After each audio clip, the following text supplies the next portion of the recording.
Well, shit. Welcome. Oh, well, thanks for having me. Yeah, hell yeah, man. So this is the Dedlie Hour. Thank you for being here. I have this. Since you're leaning back, I'll go ahead and I usually have the guests do it, but I'll start. Oh, turn it over. Okay. So this is actually 1 hour. And 2 minutes, but whatever. Also, I have this stuff here as well. Some like topic cards. Oh, okay. That we can like shuffle and randomly get to, so we can talk about some stuff. But first, so you said you're living over here, right? Yeah, I live near the Highland Park Happy Liquor. Oh, I know okay. there are two Happy Liquors now. Yeah. There's like the Cypress Park and the Highland Yeah. Park, but we kind of live near that Okay. El Paso Avenue 50 intersection where traffic is getting a little crazy these days. Yeah, there's a lot of people there now, right? Yeah, and it's like, I mean, not to like bring up the boring subject of public transportation, but they should have, they put a Gold Line station in front of Southwest Museum.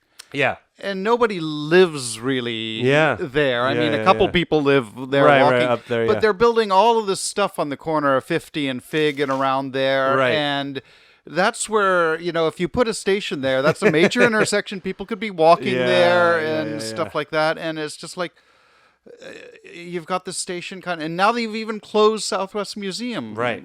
Yeah, And so it's no one even goes over there anymore. and, Did you grow up in this area? No, I grew up in Columbus, Ohio. Oh, okay. Oh, really? Yeah. Wow. Yeah. What was it like in there? It was pretty sleepy. I mean, it's a bigger town now. I think it was kind of a little bit of a late 80s boomtown, and even from that on. And I left right when I graduated from high school. Oh, really? In the You're mid-80s. like, So I'm out of here. yeah. And you came out here? Yeah. I went to Occidental right? where I Yeah, met yeah. Rick, Rick, who, yeah. our guitarist, and so yeah, I'd go back to Ohio sometimes to like quote the Pretenders, I guess.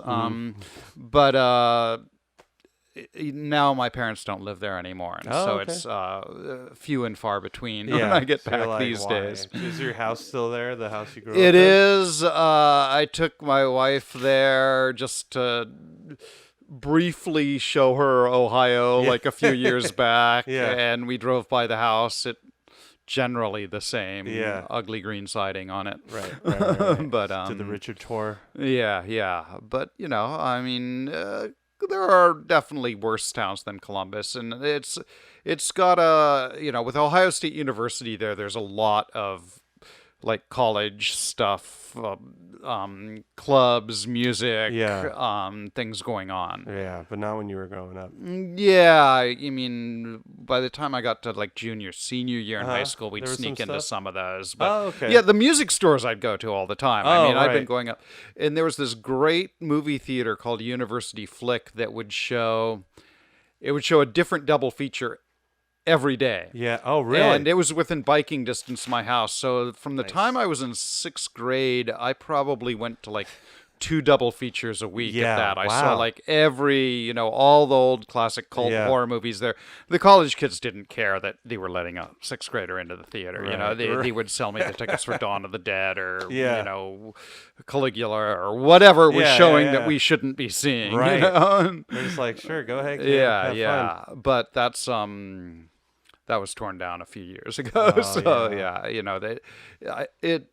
had a repertoire a little bit like New Beverly does here, where they show a different double feature every couple days. Yeah. Yeah, you ever go to the what was it? The Eagle? They used to have double features. Yeah, all the time. I used to see movies there. Yeah, 2 for constantly. 75 cents on Yeah, Thursdays. yeah, exactly. Yeah. I saw like the Batman movie and Beethoven and Oh all yeah, I saw those 90s classics. some of the I think later Lethal Weapons. I saw Roadhouse there, which was the nice. place to see Roadhouse. Yeah, I guess. there's certain movies you need to like see, and now it's so sad. It's like some like religious center. Yeah, of and they some don't. kind? I hear they're trying to Yeah. buy it back and Yeah, turn it into a theater that would again. be so amazing. Yeah, I was kind of wondering. I mean, I guess the Alamo Draft House, went downtown and they want a big, Right. But it seems like it should be they should turn it into one of those theaters that, It'd be great. I mean, it'd be great if it was a 75-cent second run theater again. That's what I'd really like. Yeah, but that's what I'd like. short of that, Yeah. Well, the Highland, I think, is like the closest kind of thing to it. It's like $3 or $4 maybe on Tuesdays. It's and up Wednesdays? a little more. It's Oh, six. it's more now? Yeah, but still Yeah. six Yeah, isn't. six is- No, we go to the Highland. It's walking distance from our house, Oh, and yeah. so we go to the Highland maybe twice a month. Great. Yeah. Folieros plus the Highland is like cheapest night out you can do in Highland Park. It's Yeah. you Yeah, know. now these days, that's true. Yeah. Yeah, Highland Park's so happening now. Yeah. Especially that side, that area. Yeah, man. What's that one place? There's a new venue there, or I think it's new. Few It's new like an venues there. upstairs area. Yeah. I can't remember. I saw Dean Ween. The there. Lodge. The Lodge. Yeah. I haven't seen any shows there, but I've been up there and looked Oh, you've been up around. there? Yeah, it's nice, yeah? Yeah. They Yeah. have, It's, like pyramid, Egyptian artwork and stuff. Like from what I remember. and it's weird too because I mean, if you have lived off and on in Highland Park since the late '80s, early '90s, having like something where they set up where you can't park because a tour bus is coming through, and yeah. it's like they get national touring acts there, and we were just Right. walking by it the other day, and it said no parking Friday, Saturday night, tour bus parking. Oh, And it's God. like, Yeah. that gets it's annoying. not really, Yeah, it wasn't made- it wasn't- Fuzzyland Right. style. Yeah, And it wasn't meant for that either. yeah. Damn. Yeah, that's so weird. Yeah, all these big acts just happening right there. Yeah, Right down the street. Weird. And then, speaking of like venues and things closing, where are you at around Cafe Nella closing? Yeah, I'm sad to see it go. I mean, it's What a it great place, was right? the best club Yeah. for 6 years in LA, so- hands down. There wasn't yeah. a better place in Los Angeles. Exactly. I don't know. I mean, I live within walking distance of Permanent Records, and I take a walk Yeah. every day, and I'm really hoping it won't. I imagine it won't be the Yeah, it same. won't They be won't the get the same. local acts Right. like Dave had. They won't cultivate the neighborhood, but there could be hundreds of worse scenarios. I No, guess. that's what I was saying. Yeah, some of my friends are very upset that Permanent Records is going. I'm like, you guys, the Chinese could have bought the place and turned it into another apartment complex because apparently that's what's happening right now. Yeah. Everywhere. So, you know what? Yeah, it's not that bad. Also, the other thing about Permanent Records is it'll be open every day, day. 7 Every day. days a Yeah, week. 7 days Yeah, a week. yeah. So, maybe they'll have local bands play on a Monday night. Who Yeah, knows? yeah. I'd I still be mean, down to play. I walk in there like my kind of daily walk if I'm not depending on my work schedule and stuff. I walk down York Boulevard, Yeah. do some shopping at Super A. Yeah. I stop in at Permanent, Yeah, cruise the bargain bin. Right. I walk into Future Music, check out whatever they've got around, and then wander back home. And so like I talk to the guys at the counter at Permanent all the time, Oh, and they're, nice, and they're yeah. good guys Oh, there. cool, So cool, good. Yeah. Yeah. What about Future Music? That's where I get my guitars fixed up and everything. They're it's some of the excellent greatest having guys that there. as the just the neighborhood go to, and Yeah. you can. The thing is, if you buy, there, they know the stuff that you've bought, so you can take it down and say, Yeah. I've got this little Right, ding right, with it or right. something. I traded a couple pedals for a used Squire guitar, Oh, okay. and like the thing is with Squires, if they're used, if they're new, the wood might warp, but if they're Yeah. used, they've been around long enough that Yeah. they're pretty indestructible. Right. And then I just started dropping different pickups into it, because there's a Squire, dropping different things into it. Now I've kind of got this badass Squire with this like really thick neck that I Nice. like playing. It's funny. I was just talking to Roger Roger from Death on the Radio. Oh yeah. On Thursday, we played an acoustic gig, and we were talking about how he has this Squire that he loves, and it's just like there was somebody put some extra love into the Squire. And It's just like this amazing guitar. I've been hearing that a lot. That some Squires are just so cool. Like Yeah, it's what I heard about. I mean, it's they're cheap because they're either cheaper wood or the wood isn't aged, and they're the cheaper electronics. Now, the ones that were made in Japan actually had pretty good electronics, but any of them, they've got good design because they're Fender designs, any of them, if you get them like an old enough one that it hasn't warped or something isn't wrong with the wood, because that usually happens within the first couple of years, then you can just start switching out the electronics, and you've got a kind of nice guitar. Okay. Yeah, no, I have a Squire at work. It's like my practice guitar, and that one's pretty old. It's pretty good. I love it. Yeah, it's like solid and feels good, and it looks like Jimi Hendrix's guitar. So. Yeah. No, this one's it's like it's got this thick kind of C neck on it, which I usually don't play. I like but it's like, okay, that's a different neck, and when I want to like tune it down and play like I tune it to a low B or something and play really rumbly stuff. It's like perfect for it. Nice. Yeah. When did you pick up guitar, or was that even your first instrument? Or my parents, bless their hearts, like decided early on that music was good for cognitive development or something like that. I thought you were going to say the opposite. No, it's the devil's. That came later when I switched to guitar. Not the devil stuff, but basically, this was play accordion or something? This was in kindergarten. They're like, pick an instrument. Oh, really? Yeah. And so I picked saxophone, and my mouth my muscles weren't strong enough, and so I went tried to take sax lessons. And the guy just bullied me, and I started kind of, crying and stuff and quit. And then I picked it up a couple years later, and I think my dad was having real second thoughts about it because I got this like 50 hits of the 70s book or something, for easy playing. And I started trying to practice over and over again. Ode to Joy, Honk, Honk, Honk, Honk, Honk, Honk, Honk, Honk, and Mandy by Barry Manilow. Which one? How does that go? Oh, again? Mandy, if I need you. Yeah. Tunelessly, this was by the time I was in second grade, so I could actually, had enough strength to honk on it. And so I just,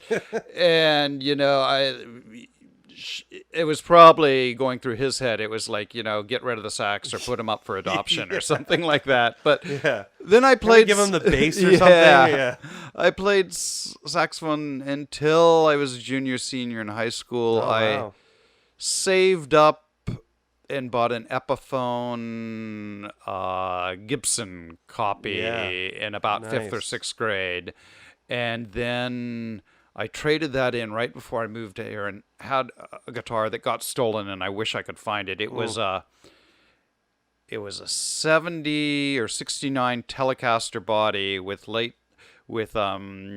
early 70s Gibson humbuckers in it and a rosewood Strat neck. Yeah, oh nice. And I played that through college, and somebody stole it when I lived over on Granada Street. God. Oh, man. That's terrible. Yeah. I've never, knock on wood, I've never had any instruments stolen. Yeah. I've had a laptop. I had a laptop stolen. It was $2,000. I was like, I'm going to start editing. I'm also an editor. Yeah. I'm going to be editing and everything. This is great. I think like 2 weeks later, I was at my friend's place. We were recording something. I just let him borrow my, or I just left it there because we were working on it. I'd go over to his place, and like that night, somebody broke into his place, stole my laptop, stole a bunch of his stuff. So he felt terrible, of course. Yeah, I was like, it wasn't your fault. That's a I mean, I haven't had a laptop stolen, but I imagine, it's like, all your writings and stuff are on it. Yeah. I had all this footage. We were editing the short film, and all my footage was on there. There was no backup at the time. We didn't have backup clouds. I should have put it on a hard drive, but just that feeling of I can't even imagine like having one of my guitars stolen. I would, it would be heartbreaking. Yeah. What I got stolen a lot now is catalytic converters twice in the last 4 years. Oh, which really? Is a drag. Yeah. Where are you leaving? Where are you leaving them? We Oh, in your can't park our neighborhood. car in front of our house at oh. night. They come and saw them off. So we've got this I see. tiny garage, and now our car has like scratches up and down the Right. side of the car. Yeah. Because to get into our garage, we have to I've like seen angle those. it exactly. Right. You know. But if we leave it on the street, we get our catalytic converter stolen, and Yeah. even if the car's insured, it's a $500 deductible. So. Oh my God. $1,000 on catalytic converters in the last couple of years is not. No, yeah, I can't get anything mailed to me. It has to be at my job because things just get taken. Like packages, mostly. Up here? Yeah. Up Wow. Here, yeah. Oh, we have stuff stolen. Actually, my roommate's car got broken into, and his stuff was jacked. Yeah, it's a whole thing. Yeah, we don't usually get people coming up to our porch. I mean, it's like. It's a little bit further up. There's a fence and a couple sets of stairs, but people could easily come and do it. But I guess we just maybe we're on the catalytic converter route rather than the Amazon route, because I know a couple of my other friends are They just get like, jacked, they get the Amazon stuff, and they've even started saying, throw it into the backyard over the fence and stuff like that. Oh yeah, I think you have to. So wait, let's go back to you playing guitar. Okay. Well, what were actually no, back to sax. So were you in any like bands like in sax? What were your first bands? Well, I mean, Or was it like the school bands? Yeah, Okay, yeah. I played jazz band, Okay. and then I was in marching band. Yeah. I switched to tenor saxophone in like junior high, and I'd love to cool. get a tenor sax again. Yeah. I mean, alto, it's okay, but tenors have a really cool sound. Although the use of them in rock can be questionably cheesy at some points. Oh, sure, But they're an awesome instrument regardless. And if I, had a spare $500 to $3,000, I'd maybe grab one, but they're not at the top of the list. No, I know. But then I was naive enough, I guess, to like not know the difference between a bass guitar and a regular guitar when I was young. And I didn't have any older brothers or sisters or anything, and so I kind of started Figured it out. grabbing Zeppelin records and grabbing Sabbath records like a little later, like 6th grade or so. Okay. 6th grade. Before that, it was like my parents' records, and then the What puppets. were they listening to? They were listening to the Beatles and, Okay, and stuff, Beatles and Stones, and and then stuff I'd hear on the radio, pop stuff. But I heard, and this is very much a suburban kid from the early '80s, late '70s and stuff. I heard Black Dog at some point. And the guitar solo at the end of that, it's got a weird tone. He plays it on the neck pickup, and he plugged it. Well, the whole song I think is played on the neck pickup, and it's plugged directly. I guess it's plugged directly into the mixing board, and they just have the mixing board cranked up, so it's got this weird kind of. And I thought it was a bass because it sounded so low, and so I started saving up to buy a bass, and I'd ask people, "Is that a bass sound or a guitar sound?" And finally, somebody set me straight. They're like, "No, if they're playing like that solo, it's a guitar. There's a bass under it." So I was like, okay. And there's this little music store up the street that had these like cool looking basses, and I'd had my eye on that one, and so I was like, okay, gotta switch focus here and go after the guitar. But fortunately, I was saving up like $10 a week or something. So it was a long process. I think my dad finally matched me somewhere towards the end of it. Oh, that's cool. Your parents were super supportive. Yeah. They regretted it later, when I stopped studying and started just playing guitar, all the time. But and so He's just in there noodling all day. Though. Yeah. But they were, initially supportive of music, and I think when I first picked it up, I was still like. I was in, 6th grade or something, and it took me a while. Like, I couldn't get it, and then I dropped it and almost sold it for a while, and then like a year later, I picked it up, and it was like I got it and started really doing it. Yeah. Huh. I had that, for years. I felt like I hit a wall. Like I learned it, and then I hit a wall, and then I kind of stopped. Played drums, and then I came back to guitar. And what helped was I was in a new band, and they really forced me to like play all these like, new yeah. songs and new things, and I'll be like, all right, like now do a solo. I'm like, shoot. Yeah. No, I didn't play in any bands or anything in high school. I think there were, but basically I didn't even like know how to like solo or anything like when I Just, like, moved doing to chords and college. I was stuff? just like, oh, I'll just play these notes around, and somebody's like, stop what you're doing now. That really? sounds terrible. You've got to like kind of Find play a pattern melody or yeah. something. Because I could play like kind of I would imitate a lot of stuff, and by that point I was listening to a lot of prog rock, which probably wasn't the best for like take off and play a simple solo. I Yeah. was like I could play. You're just like, yeah, I could play like the Clap by Steve Howe and stuff like that, kind of badly, but I could pick through all this finger picking stuff and do all this stuff, but it's like improv or do anything else. I was like blur blur blur blur. Right, right. Here's a note. There's a note. Yeah, I had a friend who played jazz bass, and and this was kind of right about the time I was graduating from high school, and we sat together, and he's like, no, you got to stop, listen to each note you're playing, slow down, you're just yeah. And so That's the best advice I Yeah. feel. For any musician, slow down. yeah Don't go fast right now. Slow down. I had a tendency of just, I want to play faster. yeah Yeah. and I was just like running or just kind of randomly totally. striking at things. Yeah. So. What was it? So what made you want to move to LA? Why Occidental? Why Occidental? Yeah. Well, I applied to a few colleges and I didn't get into some of the other ones. So there there's you go. one. Yeah. I wanted to move. I was again, this was kind of. I wasn't that excited about the idea of going to college. I kind of was and kind of wasn't. My parents were both college professors, and they were pretty excited about more than excited about that. Sure. And so I was thinking that's why they wanted you to get into music. I was thinking about going to Ohio State there because my friends were going to Ohio State, and they had a good music program, and so we talked about it, and they were saying, don't stick around Ohio, go somewhere else. And so we kind of talked it out, and I applied to a few places on the coasts, basically. My mom is from Los Angeles, from Glendale, really? and Oh, wow. and my parents both went to UC Riverside, and my uncle lived in San Diego. There's a so there were connection. so we'd been out here for a while, and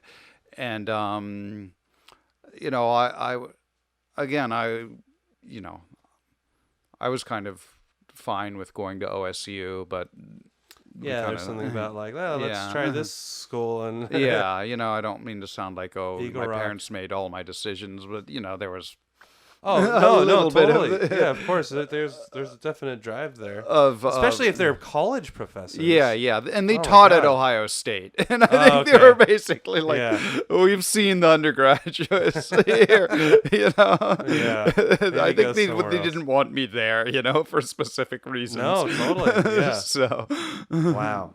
Well, good for you, man. Then you came out here. What was it like? When did you meet Rick?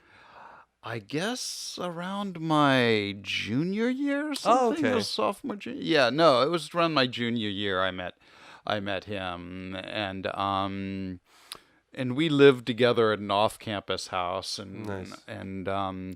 we jammed together, but we're never really in a band together. Yeah, that's what he was telling me. Yeah. What was your major, by the way? Let's see. It started with music, didn't go very well. Then went to, I think I switched to maybe poli-sci for like 6 months or something. okay, yeah. But then I finally ended up as an English major. Hey, I was an English major. Yeah. Where'd you go? I went to Cal State LA. Cal State LA. Okay. Yeah. I just wanted to stay. It's funny because I didn't want to go to college. I went to film school, and I just went to LA film school because my high school teacher was like, look, there are all these UCLA, USC, and Occidental film teachers that moonlight at LACC, like you'll get such a great education. Yeah. And I did. Mm-hmm. I had some great education. Loved it. Went to what's it called? And then that was gonna be it. I got my film, like my AA in film. Mm-hmm. I worked in the film industry, and I fucking hated it. Yeah. I hated it so much. Mm-hmm. But I realized I was a good writer. The screenwriting class said, "Hey, you're a good writer, Yeah. but you gotta maybe read some more." I was Mm-hmm. like, "All right, I'll force myself to read and take English." So I went to Cal State LA. Yeah, I've been. My wife actually went to the English program and the English second language program at Cal State for a while when she first moved here. Yeah. And I've been to a few conferences there. I know they have like really good teacher training programs Oh, too. really? I think their education, yeah, Ooh, nice. like it's I had some great professors. yeah. Yeah. And isn't there a kind of a famous arts high school on campus on there? Yeah. Yeah. It was also in the building where we had the English classes. So it was really odd because like I'd be in college. I'm like, all right, ready for college, and there'd be all these kids like around me, like, going into their classrooms, and we're like, what is going on here? Yeah. I know some, or I've heard a lot of kind of younger musician and artists around LA have come out of that program, and it's a cool program. Yeah, that's what I've heard. Yeah, I think my uncle actually went to that school. So, which is weird. He's a really good singer, but does something else now. But yeah, he still sings and. So you said you're an editor, and I assume that's film and not writing editing. Right, but, editor as in film editing. Yeah, that's when I actually found my passion for editing. I didn't know I had like this talent for it. I love doing it. And by the way, I was the last class to actually do film. We were the last class. Oh, so we did 8mm and 16mm, actually and after us they switched cut to the negative and stuff like that. We had to cut the actual film, paste, put tape on it and everything, do the reel to reel. Yeah, it was great, and I think that actually that mindset helped me set up for digital editing. Now, of course, I do everything on like Premiere Pro, and so, but it really, I don't know, it helped shape my brain, and I understand how to like put things together, and so we have it's great for music videos. Yeah. So my friend who lives close to here, he was my roommate for a while after college, and he had in his room an optical printer. Oh, and really? a stand-up, one of the stand-up roto editors. I don't know the one with what they're called, Cine. Yeah, they're the green beasts. Yeah, I know what you're talking about. We had one at LACC. Yeah. Had that and an optical printer, and they were both pretty. It's kind of like having an analog mixing board now with a 2-inch tape or something around. Wow, that's crazy. Does he still have that? I don't think so. Okay. I think they both went by the wayside. He should have kept them, I guess. But hauling around optical printers is like. One of my saddest regrets was my father. I was like too young. My father had like this huge record collection, and he's like, "Do you want any of this stuff?" And he had like Cars, Rush, like all this stuff, and I'm like, "Nah, I'm good." And it all went away somewhere else, and then all of a sudden records came back, and I'm like. Oh man, yeah. So I feared, getting rid of anything. Things, you never know. But now I'm just a huge hoarder. So there you go. Yeah. I actually ended up with my dad's record collection, my dad's turntable, and the amplifier died. But it was all kind of like but you can we'd fixed it a couple times, and finally it just was worth. But I've still got the turntable, and lots of. I've got the Stones, the Beatles, that type of stuff that he had. And then lots of, because it was like the family record collection, like lots of Rodgers and Hammerstein and stuff. And a whole lot of, classical vinyl that was put out in the late 60s. And lots of jazz. And it's not like, it's not all like the Miles Davis. There's like, stuff like Dexter Gordon, some other just kind of Sonny Rollins, and a lot of stuff that I randomly pick out because we drove out to visit him in New Mexico, and he'd actually shipped it out there. And we had a big car at that time, and he's like, "You want these boxes?" And I was like, "Okay, what the heck? I'll take them." Yeah, nice. It's just the only thing though is like, where do you store it? Yeah. Do you have just walls of? Well, we have.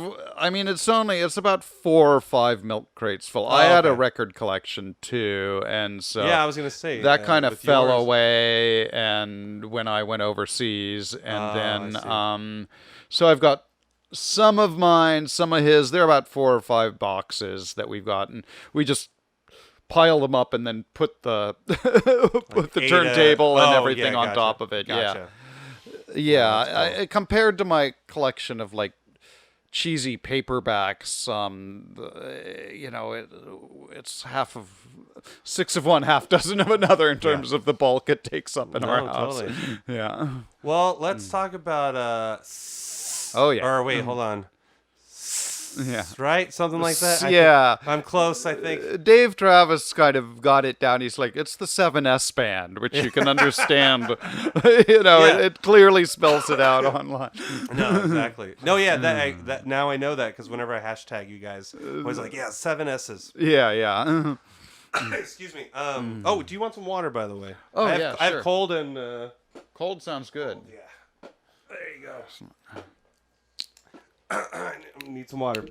Yeah, so I know a little bit of I've heard Rick's side on how it started, but from your end, where were you at in your life? Where did that all kind of? I guess I just come back to LA, and you said you went overseas. This is Japan. Yeah, and I just come back and. I'd been playing bass, actually, with Jonathan Hall from Backbiter and John Collinson, who plays in a bunch of bands around.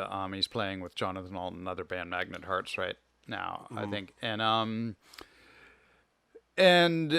I'd picked up a nice bass in Japan. I'd been playing bass just because it's easier to find people to play with when you're playing bass. True. And so true. But I kind of I'd been listening to a lot of records with twin guitars on them, Priest and stuff like that, or guitar and keyboards like Rainbow and stuff like that.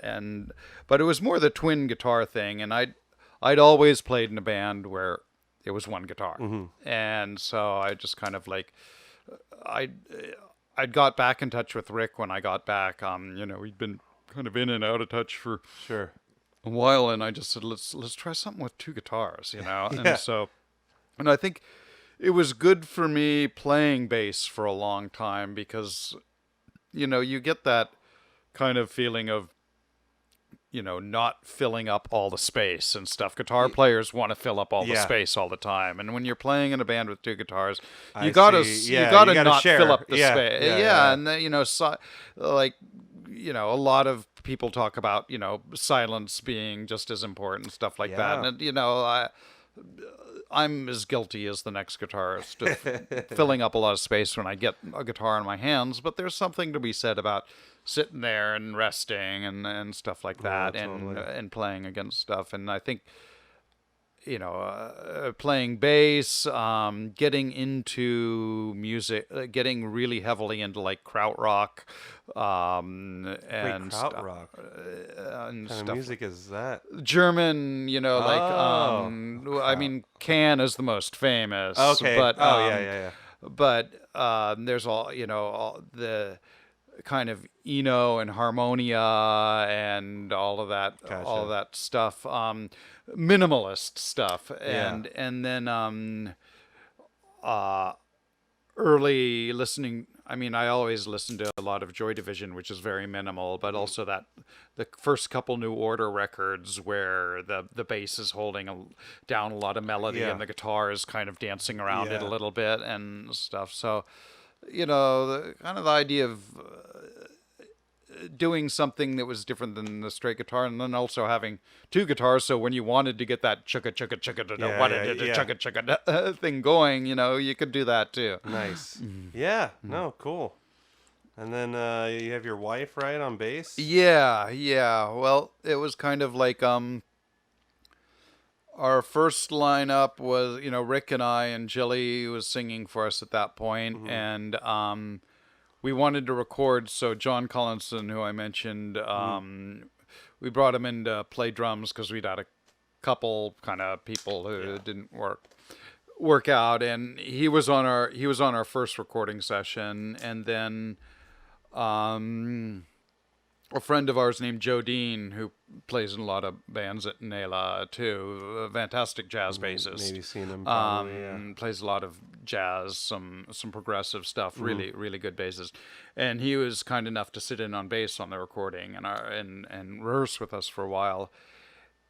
But those guys were busy. John played with us occasionally after that, and we just needed a steady rhythm section. And Jerry, our current drummer, Jilly knew him, and he came in, and we'd had another guy playing drums for a little while who really wasn't a good fit. Nice guy, friend of ours, but wasn't really the fit. And then I was just. My wife is a classical pianist, and she went to music conservatory in Japan stuff, and so we were getting tired of thinking about finding bassists or who could be this, and I just was finally like, look, if you can play piano, you can play bass. It's not a difficult instrument to play.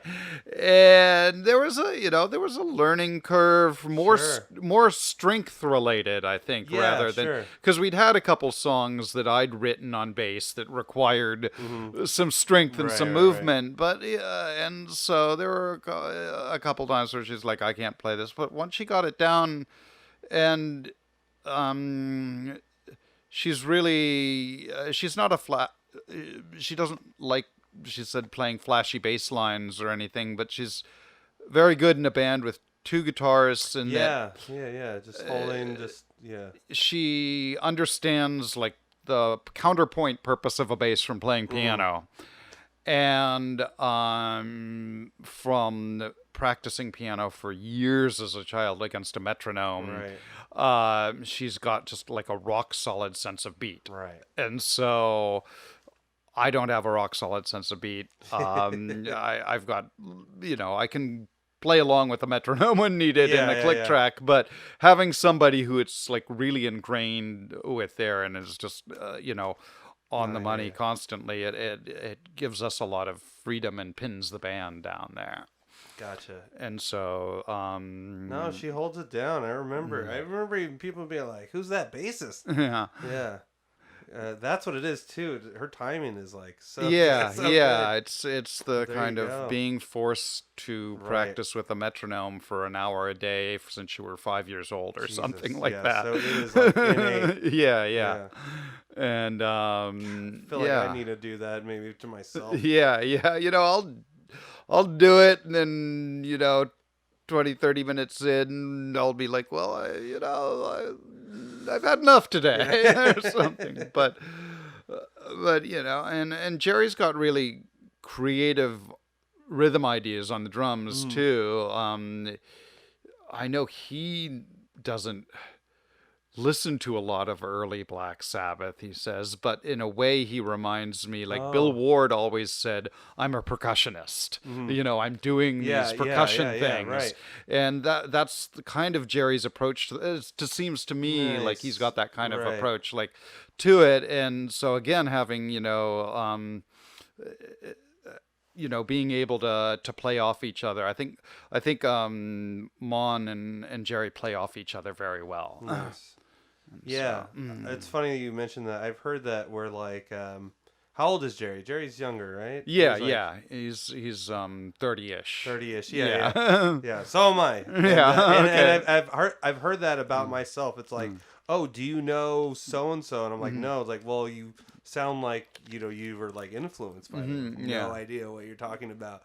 And I think it's just this thing of talk to my friends about how like nothing's original. It's all kind of like cyclical. Yeah. I wonder if his approach is just like I'm going to be like a percussion kind of drummer. Or even if he knew that innately at all, or what. But. Yeah, I think it's more of an innate thing, and probably some music maybe that he was listening to.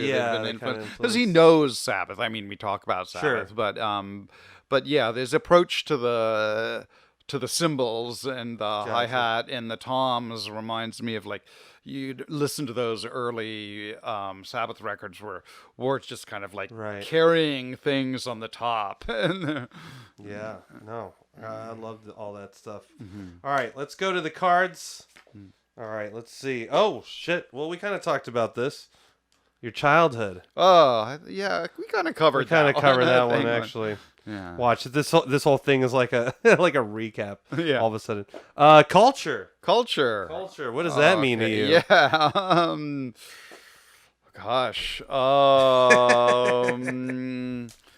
You know, We can talk about any kind of yeah, in culture. this by day and the way. age, Yeah. like it's kind of like what I mean. Yeah. What is Yeah, up it's with so nebulous. Once you start defining it, then you start getting into fights. It seems like. No. Yeah. Yeah. True. Yeah. Well, do you we know, even have a culture? Yeah. Is Well, I there an mean, American you know, culture? for me, you know, culture. It's a mix of individuality and then what brings the individuals together. Yeah. And some of it, obviously in some countries with a lot kind of longer history, some of these things I think are imagined in those countries too. You Sure. know, the everybody in history is pretty fictional in many Right, ways. right, but right. but here I'd say our culture is just a mix. It's Yeah. not. I mean, I drive through. I go back to Ohio, and sometimes, and I'm like, well, Ohio, in some ways, it can feel more foreign than if I go to a foreign country too. In a way, America's Yeah. so large. No, and so then, true. And then, I'm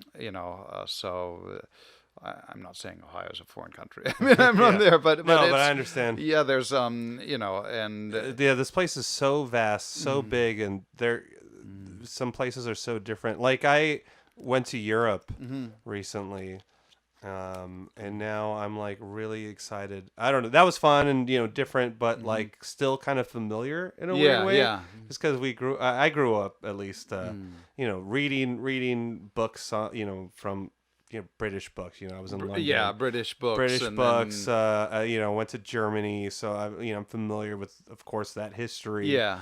A couple other places, but then, or Italy. Yeah. And it was everything I thought it would be. And now I'm going to New Orleans, and I am so excited. And I feel like that's going to be I've its never own. been there. Yeah. I'd love to go there. Yeah. Yeah, I apparently lived the first year of my life in Italy, and my parents always are asking me, "Oh, yeah, do you remember Italy?" It's like, no, I was like 0 years old.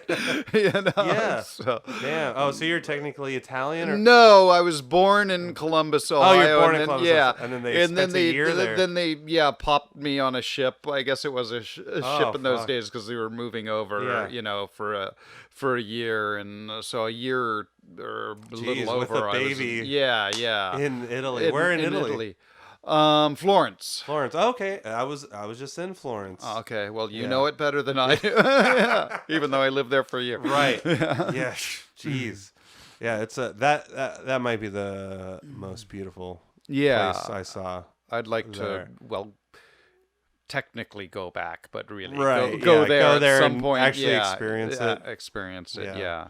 Make some actual memories. Yeah, I Yeah. mean, I'd been to Spain a few times as Mm-hmm. a kid, and Nice.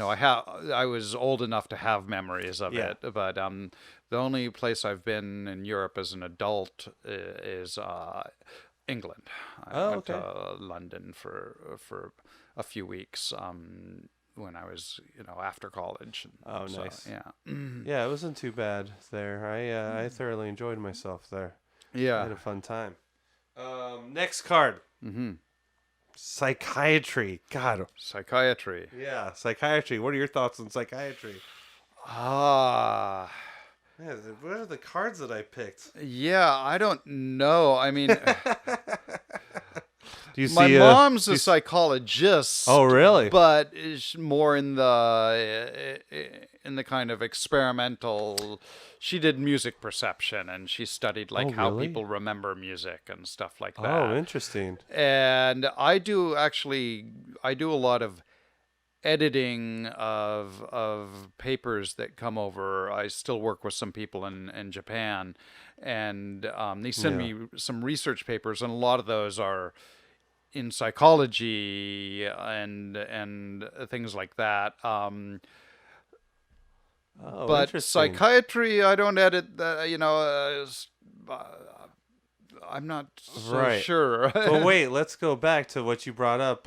Yeah, what do you do for a living? I know. Don't you work? Aren't you a professor yourself? I teach English. You teach English. English Oh, writing. well, Yeah, there you yeah, go. yeah, Yeah, you yeah. teach English writing. Yeah, and so I teach writing. Yeah, but I also do some freelance editing. I mean, I met some people when I was overseas, and at that point I was sending some stuff back here to people I knew back in the States Yeah. and then when I came back here, I just kind of like took some of it up myself. Nice. Well, damn. All right, let's go to social media.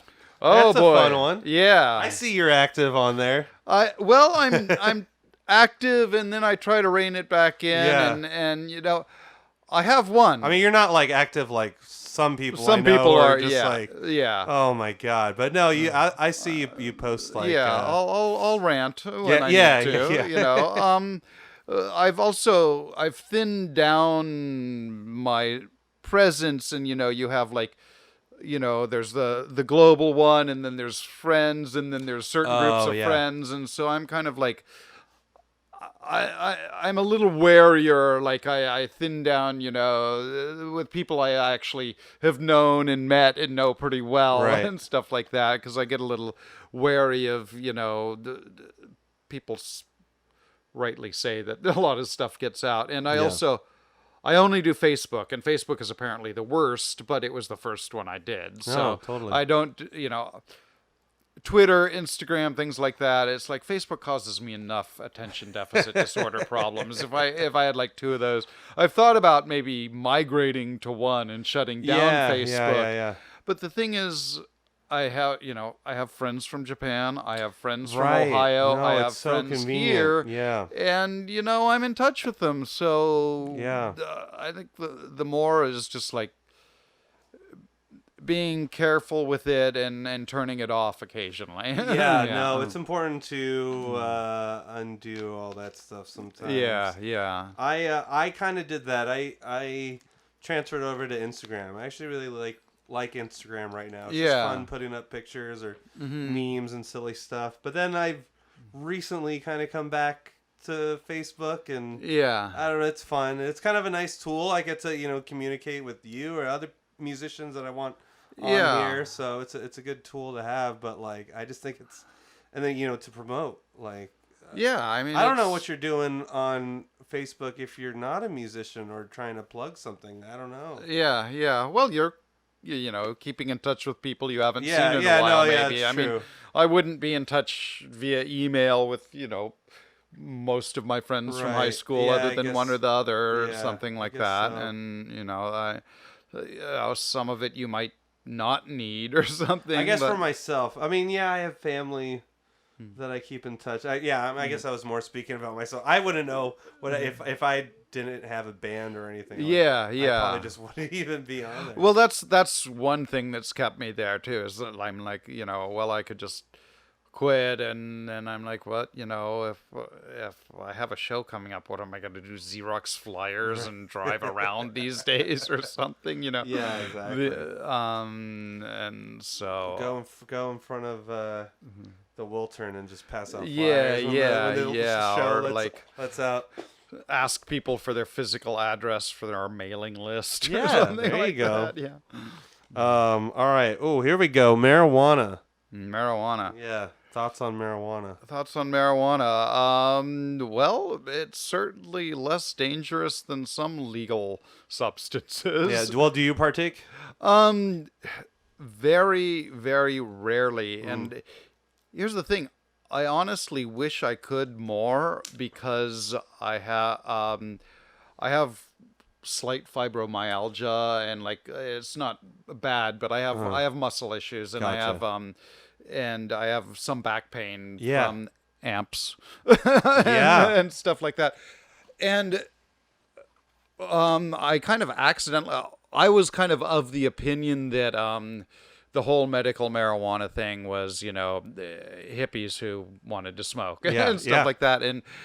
And I was going through a period where like my muscles were killing me, and my back was like kind of like out, and Yeah. and I was hanging out with some people, and I hadn't smoked anything in years, and I was like late night, I'd had a couple drinks, so I'm like, okay, pass the hash pipe. And I woke up the next day and I felt great. Like my Wow. back pain was gone and stuff. And so, yes, it does really help for muscle pain. I don't think it's bullshit anymore. Yeah. However, I'm one of those people where it gives me anxiety. Like I start to Sure. obsess on something. I said to somebody at a party when I was like 23 or something, this pot. And I think it's also like I could smoke more when I was younger. I didn't have, real problems. And so now I could, obsess on my bank account or something that's Right, or honestly something, yeah. real Yeah. too. So Yeah, it yeah. just like, I No, it good for it you. apparently affects about 5 to 10% of the population in that way. Yes. It has that And effect. You're in that. And Oh, I'm man. in that, and it's kind of a drag because when I was younger, it really did open me up as a musician, and playing guitar, and occasionally I'll do it and kind of make a mental effort to put that in the back, Yeah. keep it out of my mind Yeah. as much, or just think that Or smoke on payday, so you know you're good to go. Yeah, but it just like it's not something that mellows me out except for the back pain muscles or Right. something. So it's Well, a bit of a drag. there's always those topical creams too. That Yeah. doesn't get you high, but like gives relief. Yeah, I've thought know? about looking into Yeah. into those too and Yeah. stuff. So, and it's not like my muscle pain is like a constant Sure. thing where, you read some people, and I guess, some people, if they're on certain drugs, they're in a lot of pain constantly, Yeah. and it helps them out. I was always thinking like it would probably help me out, but then I'd start to get really depressed or anxious or something. No, yeah. Yeah. I love marijuana, but I get the munchies like hardcore. Yeah. And it's not healthy. Yeah. I mean, I get because I'll have a full blown dinner. Like dumb munchies too. Dumb munchies. So I'll have dinner and then I'll smoke weed, thinking that okay, I'm good, I'm full. Yeah. No, I'll go to Burger King or In-N-Out and get like 2 double doubles, animal style fries and like a vanilla Yeah. shake, and just consume it all. Yeah, And want yeah. more. I just become this monster. Yeah. So I try to I try to stay away from it. And then they say to have like fruit, in the fridge. That's the Yeah. best thing to do for Fruit, munchies. and nuts. so- I mean, that's what I've been doing Nuts, too. Because I get the munchies if I drink a couple beers too. Yeah, and yeah, so drinking munchies are bad because you can make some pretty stupid decisions there Right, too. right. And so I just have big piles of mixed nuts and a bunch of frozen Oh, fruit that's smart. and like Yeah. I'll still I'm starting to do that. cook I up have the quesadilla Right. too, but Yeah. but if you've got the nut, if you're munching on the nuts, Yeah, then it that'll helps. that'll All right, I haven't thought about nuts yet because I was like, all right, berries. I mean, when I'm high, it feels like I'm eating ice cream. It's so sweet and it's Yeah. cold. I'll tell you, some of the most delicious nuts around are Blue Diamond wasabi almonds. Oh, okay. They got them yeah. at CVS of all places to go Yeah. buy health food. Yeah. but Blue Yeah. Diamond wasabi almonds they're addictively good. Nice. And then All right. Trader Joe's, just their nut selection is Right, awesome. their nut and so- selection is really good. except their Thai chili nuts are some of the most horrible things I've ever tasted in my life. Yeah. I can't go there anymore. I feel like anytime I try and go, there's no parking in that parking lot. The one right here in Eagle Rock. Eagle Rock. Oh, I never go to that one. Yeah. Where do South Pasadena Park on the street. South Pasadena. Okay. It'd actually be from where you are here. It'd be Yeah. equidistant. Oh, really? Probably. Just Oh, okay. go. Yeah. From here. Oh, yeah, I guess. Okay. Yeah, you get on York look and it it's up. it's not all the way to where the little downtown South Pasadena is. It's like if you're going down Mission, it's on the way there. Oh, it's right okay. across from the Senior Fish in South Pasadena, and that parking lot's terrible, but you can But park. parking There's on a the lot of streets. street parking Okay. around there, even if it's like a block and a half That is away. good It's not like tidbit. the Rock one. There's no street parking. You Yeah. actually have to go down around that school like 3 blocks down to Yosemite. Yeah, exactly. No, South Pass is, it's really. Well, then I'm definitely going to go back. Because I also want some more spinach dip. Oh yeah, their spinach dip is good. So Yeah, damn good. All right, here we go. Comedy. comedy. Yeah, do you follow any comedy acts? Or like comedians or recent comedians. I'm trying to think.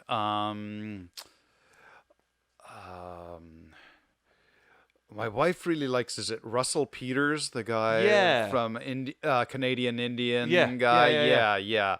She was watching a lot of that a while ago, and he's awfully good. I haven't watched much from Russell Peters. I know the face. Yeah. I've seen him. I don't think I've watched any of his stand-up. Yeah.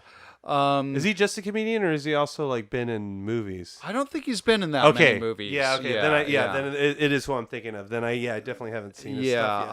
I haven't watched him in a couple years, but yeah, he's pretty funny. What I was just thinking about comedy because a friend of mine tagged me for one of those Facebook post 10 albums that have influenced you.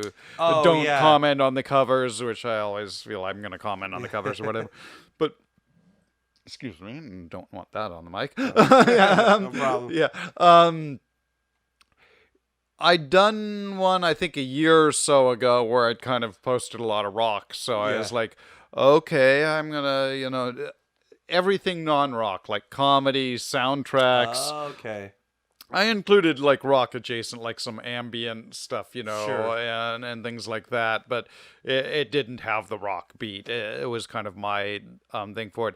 And the first thing I posted on there was Steve Martin, "Let's Get Small," which is a record I probably wore the grooves out of when I was a kid listening to. And I might have to end it, spoiler alert, with "Comedy Is Not Pretty," which is also kind of a masterpiece of spoken word comedy. No, that's true. Oh, and there's also, I had was Bill Cosby's. My sister and I were listening to. Oh, Bill Cosby. This is before all this. I guess that's a little more. Happened, we were just like dying laughing hearing this, the dentist story. But like, now it's a bit of you're thinking, well, they were putting him under at the dentist too, and why is he going here? Oh my God, that's probably where he got all this stuff. Jesus. Anyways, you mentioned soundtracks. What are some of your favorite soundtracks? Soundtracks. Oh yeah, I love soundtracks. Yeah. John Carpenter, who we saw recently, my wife and I went down. He played at the Palladium or something on Halloween. Yeah, okay. And I was working next morning, and I'm like, Halloween, going into Hollywood Palladium, just sounds like a nightmare. Yeah. And so I saw, he's playing at, what is it? Is it the Grove down there in Orange County? It's not, there's a Grove in Anaheim, but I think there's a place called the Grove or something. Probably. Anyways, it's kind of a silly venue. It's like, they have like, it's not seats, but they have, like C section, B section, A section, where you can buy and stand around, and they kind of have tables and stuff. But that was on a night where we were free, and I was just like, there are tickets, let's drive down there, let's buy it at the box office.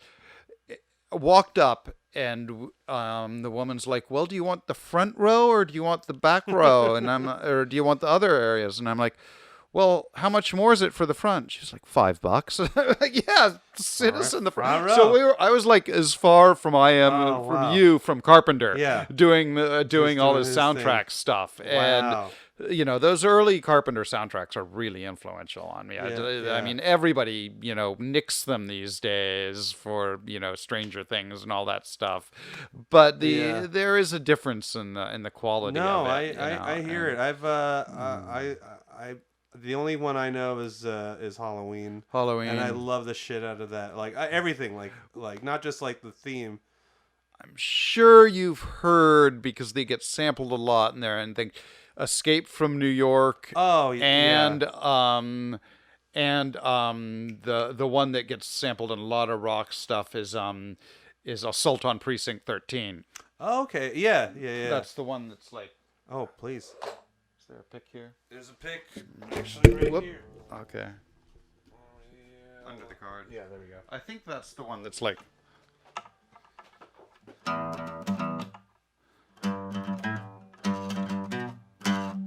Wait, I'd have to do it here.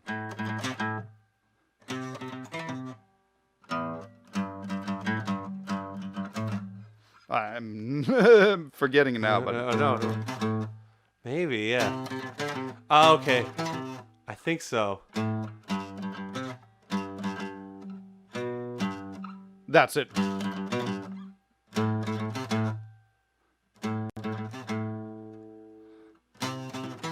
That sounds familiar. Yeah, I'm sure I've heard it. That's Assault on Precinct 13? Yeah. Okay. And then the synth line comes down like, okay, yeah. And you'll hear it around but that was. Oh, I was gonna say, please play something actually for us. Well, we have a little bit of time. Close us out. But where were you gonna finish that thought? Oh, other soundtracks. The one I posted is Tangerine Dream Sorcerer, the first one they did for the Friedkin movie. Oh, okay. Which you hear that soundtrack ripped off like it was on Hong Kong action movies. Yeah. It was on Euro sleaze movies. Yeah. But that it's instantly recognizable. Yeah. And, a lot of the other Tangerine Dream from the 80s is kind of, you're like, oh, risky business or whatever. But that one from Sorcerer is kind of freaky and scary, and it's real action oriented. Yeah. You actually told me about, what was it, IIO? Oh, the Japanese band. The Japanese, OIO. Yeah. OIO, yeah. They're awesome. Yeah, they're To incredible. them. Yeah, the show. I wish they toured more. I know one of the women passed on who was in the band, but it's really kind of Yoshimi's collective. Right. And they played at the Echo. I saw them in Japan, too, while I was there. But the best show I saw them at was at the Echo really? Here one time when I was back. And, I took a few people, and they were all just knocked out. Awesome. So which OIO records do you have? Just the one. I would listen to it on Spotify. I listen to random ones. Yeah. Some of the songs. I'm starting to listen to more of them.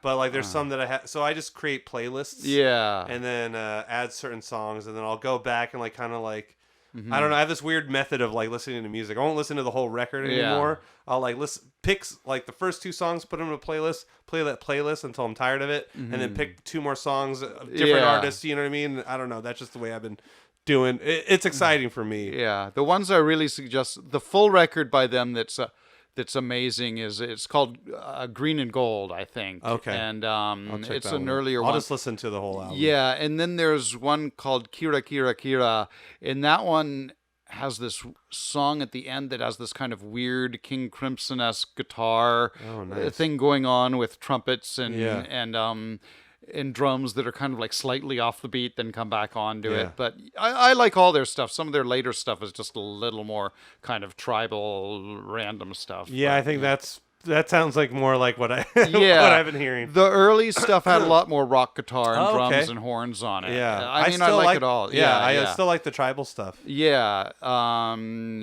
Definitely check out Green and Gold and Kira Kira Kira, which are kind of like early aughts, I think. I'll check it out. Well, play us out. We got a little bit of time. Play us a song. Let's see.